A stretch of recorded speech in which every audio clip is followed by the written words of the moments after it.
Srila Prabhupada ki jai.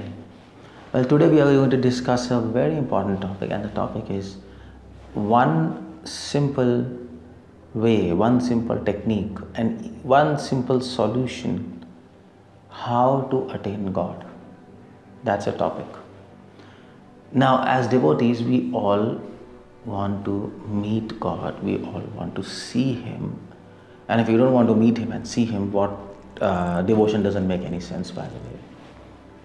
Devotion means that you want to see your beloved, you want to see your master, you want to interact with him. But the question is how to do it. Because we have heard from scriptures, we have heard from srimad-Bhagavatam, we have heard from Bhagavad Gita, to attain God, it's not an easy job. Everybody knows this, anybody who is practicing devotion. It's not even an easy job to purify yourself, let alone meet God who is supremely pure. By the way, Bhagavad Gita chapter 8 is attaining the Supreme. Bhagavad Gita, Krishna dedicates an entire chapter, 28 verses, to convince us the aim of life is to attain Him, is to go back to Godhead, leave this material world and go back to Him. So naturally a devotee will want to go back to Krishna. But the question is there any one simple easy solution for that, some simple technique? And by the way, it's a good news, yes, there is a one simple easy technique. Now you might be thinking, okay, what's the technique? You might be thinking the technique is chanting Hare Krishna, and that's it. Srila Prabhupada said, indeed he said, if you chant Hare Krishna and follow four regulative principles, you will go back to Godhead. That's for sure. And that's absolutely correct. But the whole problem is, even animals can chant, even parrots can chant Hare Krishna, but they don't go back to Godhead. Even new devotees who join the movement, they can chant the entire day, but they don't go back to Godhead. So simply chanting in a mechanical way, in a ritualistic way, and following four regs, just because you have to follow it, that doesn't ensure you going back to Godhead. There is something in chanting, there is something in hearing, there is something in all devotional processes which will help you to go back to Godhead. And the example I'll give you. For example, if I ask you a question, how do we get energy? Okay, how do we get energy? You can say, okay, eat food, eat chapati, eat dal, eat vegetables, drink soup, get raw beans or something. A dietitian will make the whole diet for you, and then okay, that's how you get energy. But then you might ask, okay, what is there in this food that is giving us energy? That's a very different question altogether. What is there in this beans, in this dal, in this chapati, in this rice that is giving us energy? Then the answer comes, okay, there is carbohydrates, proteins and multivitamins. So that's the point there. Similarly, yes, chanting, hearing, remembering the Lord, serving the deities, preaching, there's so many activities in Krishna consciousness. But what is there in all these activities which is actually really helping you to go back to Godhead, which is really helping you to please Krishna and actually forcing Him, let me put it like that. Devotion can force God, forcing Him in a very devotional way to take you back to Him, to His kingdom, to His abode. So what is that one thing? Is there one thing common in all these activities which will actually help you to attain the Supreme? What's that? Now, did Srila Prabhupada talk about it? Yes, Prabhupada said about that. If you read Chaitanya Charitamrita, Madhya Leela, 8th chapter, 70th verse, verse number 70, you will find a verse which is also quoted by Rupa Goswami in his book Patyavali, and this is composed by Ramanand Rai, none other than Ramanand Rai. And this verse is a central verse for Krishna consciousness. In fact, the name Krishna consciousness comes from this very verse. Now what is this verse? This verse is Krishna bhakti rasa bhavita matihi kriyetam kuto api labhyate tatra laulyam api moolayam ekalam janma koti sukrutir api na labhyate. So what this verse says is that Krishna bhakti rasa bhavita mati, if you can get Krishna consciousness from anywhere, just take it, just buy it. But then the question is, what's the price of that? The price is laulyam. This word laulyam, that's one word, one technique, one simple solution by which you can attain God. That's one thing which is working at the base of Shravanam, Kirtanam, all the activities of devotional service, which will actually take you back to Godhead. Or that is one thing which will make all these activities reach God and please Him. That is laulyam. Now what is this word? Literally this word, if you translate it, it is translated as greed. Laulyam means greed. Srila Prabhupada also translates it as greed in some of his meanings to this verse. But in few discussions, he doesn't translate laulyam as greed. He doesn't do that. He translates laulyam as anxiety. If you pick any Sanskrit dictionary, you will not find the meaning of laulyam as anxiety. From Sanskrit to English dictionary, if you take, you will simply find it as greed. That's a literal translation, but Prabhupada translates it as anxiety. Why? There's a reason for that. In one of the room conversations, Prabhupada he quotes this verse and he translates laulyam as anxiety. And I was wondering, why does Prabhupada do this? Now, the reason is because there are two types of greed. One is false greed or fake greed. Another is true greed or genuine greed. Now you might ask, what's the difference? Greed is greed. There is a difference. People can say or think or even believe that they want to attain God. But all their thoughts and all their beliefs might be very superficial at mental level. And that's called as fake greed. Even, even new devotees who just joined this movement and chant Hare Krishna for 6 months, and if they read hi-fi books of devotional service, Rupa Goswami, Lalit Madhav, Pitak Madhav, and you can get them easily in Vrindavan or net, you can get everything is available. So you get them and you read them, and then you can get a fake greed. Oh, I want to attain Krishna, but that's fake. That's a very superficial and mental level. But what's true greed? Or in other words, what are the signs and symptoms of true greed? Or in other words, what do we find in the heart of a devotee when he really has greed to attain God? There are three things. True greed can be known, true greed can be identified by three things. The first is anxiety to attain God. It's not just greed, not anxiety to attain God, anxiety to serve God. In a true greed to attain God, the first component is anxiety to serve Him. Prabhupada translates laulyam as anxiety, because the crux of true greed is anxiety. If you're anxious for Krishna, if you're anxious to serve Him, that means there is a true greed. Why do we want to attain God? To serve Him, and to serve Him properly, and to serve Him in all respects, Srila Prabhupada says. And that produces anxiety. Srila Prabhupada says, Yashodama is always in anxiety when Krishna goes to the forest. What my child will eat, whether he's in danger or not.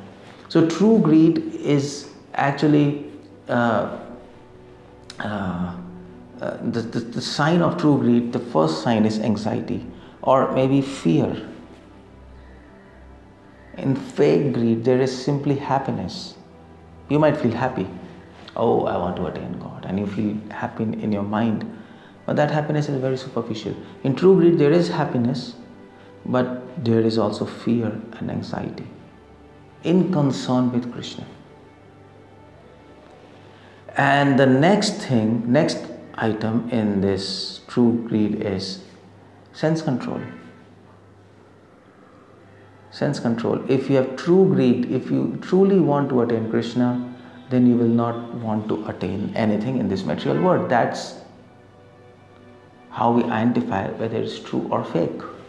If it's a fake greed, your sense gratification, your senses will still run towards this material world. Dhruv Maharaj says in Bhagavatam, if, oh my Lord, here you are a jewel, and there this material world, desires of material world are like broken glass of pieces. Once you want to attain God, who is all beautiful, all merciful, and full of all good qualities, why would anyone want to attain anything in this material world which is full of faults, which is ugly in relationship to God, which is temporary, which gets destroyed? Why would anyone want this? So that's second, sense control. Your senses will not run towards this material world. Senses will not want to attain anything in this material world.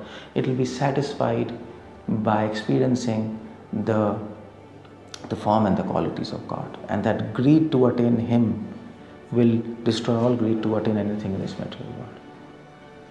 And that's called true greed, sense control. The third thing in true greed is very important to understand here. It's actually madhure seva. In fake greed, it is madhure asvadan. In true greed, it is madhure seva. Now, what do I mean by this? It's simple. When you have fake greed to attain Krishna, you will appreciate His sweetness, His sweetness in form, sweetness in pastime, sweetness in His love for devotees, sweetness of His flute. You will appreciate it, and you will enjoy that. But in true greed, we appreciate the sweetness of God, but we don't enjoy it. We serve that sweetness. We don't enjoy that sweetness. Of course, devotee feels bliss when he discusses about the sweetness of the Lord, but he wants to serve that sweetness. Now, what is the meaning of this? I'll give you a simple example. There is a verse in Krishna Karnamrit, verse number 70. Sorry, it's not verse 70, it's 65. Verse number 65, Krishna Karnamrit, a book written by Binimula Thakur. Srila Prabhupada often quotes verses from this in Chaitanya Charitamrita, in his purports, some of his purports. And this verse, it says, it's a beautiful verse, you can Google it. Krishna Karnamrit, text 65. What this says is, madhuryad api madhurya, manmatha, chapalya api chapalyad. What this verse, it says, Binimula Thakur is saying, Krishna is sweeter than sweet. He is the sweetest. He is so sweet that even the god of lust, he faints when he sees Krishna. Chapalya api chapalya. Chapalya means he is very fickle in nature. He's fickle. He's the most fickle among all fickle people. Krishna is a person who can't sit at one place. Krishna, Bhakti Santa Saraswati Thakur used to say, Krishna and Vishnu are very different. Vishnu, they're very different person. Although they are one, Krishna and Vishnu, they are not different in philosophy, in tattva, but they're very different person. Vishnu is very peaceful, Shantakaram. But Krishna is Lalit. He is uncontrollable. He is Rasik Shekhar. He is the supreme enjoyer. He wants enjoyment at every millisecond. That's Krishna. He is absolutely fickle in nature. So if you want to serve sweetness of Krishna, this is so sweet to hear, but true greed, what will a devotee who is having true greed in his heart to attain God, to attain Krishna, when he will read this verse, what is the reaction? His reaction will be of course he'll feel nice, but the main core of reaction when he hears this verse is actually fear. A true servant, when he hears these words, he will experience fear.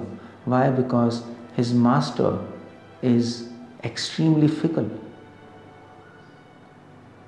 And he wants enjoyment every millisecond. And when we think about ourselves as a servant and want to serve him, it's impossible to please this person. It's impossible to satisfy this person 100%. Srila Prabhupada says, satisfy Krishna in all respects. It's impossible. How do you do that?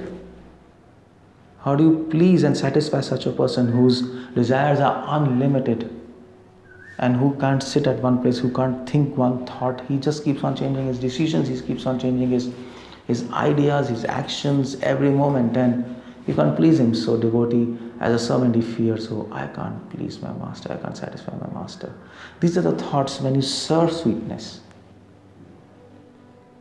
And then the next thought comes, then who can please him? I want to see him happy, but I am incapable.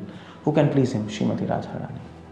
So service necessitates Radharani. A service requires Radharani to come in picture between him and Krishna. And that's the third thing, third item, in true greed. So true greed, if you truly want to attain Krishna, then these three things has to be there in your heart. Anxiety to serve him, sense control, and serving sweetness and not just enjoying sweetness. Now this is such an important concept that if we don't understand this concept, then we will not understand any damn thing what Prabhupada writes, what Bhaktisiddhanta is saying. Bhaktisiddhanta Saraswati Thakur, you will not understand anything. And probably will throw his books in Ganges as Sundaram Vidyavinod did. He got really confused what Bhaktisiddhanta Thakur is saying. Bhaktisiddhanta Thakur's whole actions and words were very revolutionary, and because of not understanding this fact, many Sundaram Vidyavinod, he became confused. He threw his books in Ganges. He said it's all contradictory. We will not understand anything. Now, for example, we will not understand why Lal Samai prayers are not allowed for us to chant. Rupa Goswami speaks about 3 prayers in nectar devotion. Sampratnatmika, Dhanamai, Lal Samai.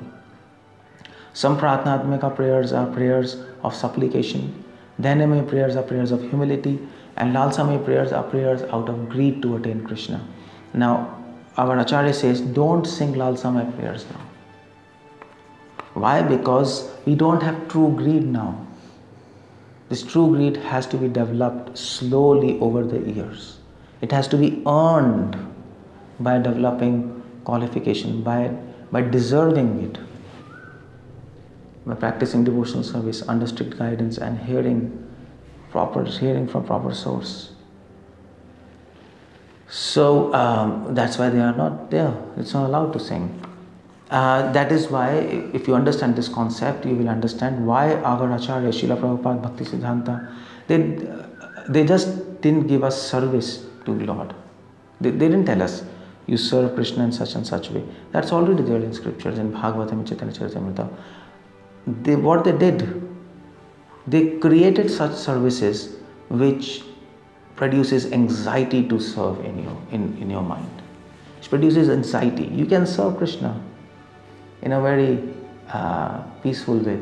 But Prabhupada, Bhaktisiddhanta, they said, no, serve Krishna with anxiety, because that is the sign of true greed to attain Krishna. They gave anxiety in service. That's why Srila Prabhupada said, preach here, preach there, preach in far off countries. There's one, this is one letter by Srila Prabhupada, 1971, 30th November. Srila Prabhupada is saying, this kind of service especially applicable, especially for Krishna, that some devotees should take risk for his preaching. Srila Prabhupada is saying this kind of service is especially appreciated by Krishna. Appreciated by Krishna, that some devotees should take risk for preaching service. And my Guru Maharaj, he required his disciples to go far off land for spreading the message of Lord Chaitanya. Prabhupada said, my Guru Maharaj really appreciated devotees who took risk for Krishna service. Risk means anxiety. That's all. Book distribution means anxiety. You see, you have to be in heat, you have to be on the road. Preaching means anxiety. Giving lecture is not anxiety, but preaching is anxiety. You have to help people come up, and there are all problems are there, politics are there. But anyway, that anxiety will help you to grow in devotion. And anxiety will make your chanting reach the ears of God and please Him, and help you to attain Him. And that is why, by understanding this whole concept of true greed, you will, that is why Rupa Goswami, Nectar of Devotion, the first verse, what he writes, Vacho Vegam and Sakrodha Vegam. First verse, Nectar of Devotion, is about sense control. And Rupa Goswami says, if you don't have sense control, nothing is going to work. If you go to Vrindavan, if you meet many Sahajyas, they will say, well, what's the need of sense control? Because they don't understand this very point of true greed. True greed, what acharyas are trying to do? They're trying to develop the components of true greed in your heart. Anxiety for service. They're trying to give you anxiety of service. Sense control. They're trying to instruct you in sense control, helping you to develop sense control. They have designed a program for you. And as your anxiety for service increases, as your sense control increases, and you develop them, then you develop true greed to attain Krishna. And that is why you see, that is why Bhaktisiddhanta Saraswati Thakur used to say, well, I don't want mutt here, I don't want devotees sitting in a mutt. Prabhupada said, I don't want lazy, crazy devotees. Now you might say, well, devotees is sitting in the temple and he's doing devotion, what's the harm? No. He will not develop true greed to attain Krishna. That is why Bhaktisiddhanta Saraswati Thakur, he said, so there was one devotee who was chanting 64 rounds in the mutt. And another devotee, Anand Vasudev, he was fighting for the mutt, legal cases in the court. And Bhaktisiddhanta Saraswati Thakur says that Anand Vasudev, he is in Gopi Bhav. And this person who is chanting 64 rounds in the mutt, he is in complete Maya. Bhaktisiddhanta Saraswati Thakur. You will not understand what Bhaktisiddhanta Saraswati Thakur is saying if you don't understand the concept of true greed or laulyam. So that is why it's very important to understand this one word, laulyam. It is very easy to attain Krishna. Of course, it's relatively easy. It's not very easy. But it's easy if you apply this one technique, one word in your life. If you understand this word in true spirit and apply it, that is laulyam. This verse, Krishna Karnamrit, text 65, or you can actually, Krishna Karnamrit, text 65, this is Chaitanya Charitamrita Madhya Leela, 8th chapter, text number 70. Krishna Das Bhagavatamati. This is a verse. And remember this verse, apply it in your life, and you will level up. You will attain Krishna. You will attain Him. And then you can really appreciate what our acharyas are trying to tell us. And we can follow that with conviction that what they are saying is true, is correct, and I should follow them and perfect my life. Hare Krishna, 𝗙C𝗶𝗹𝗶 की जय.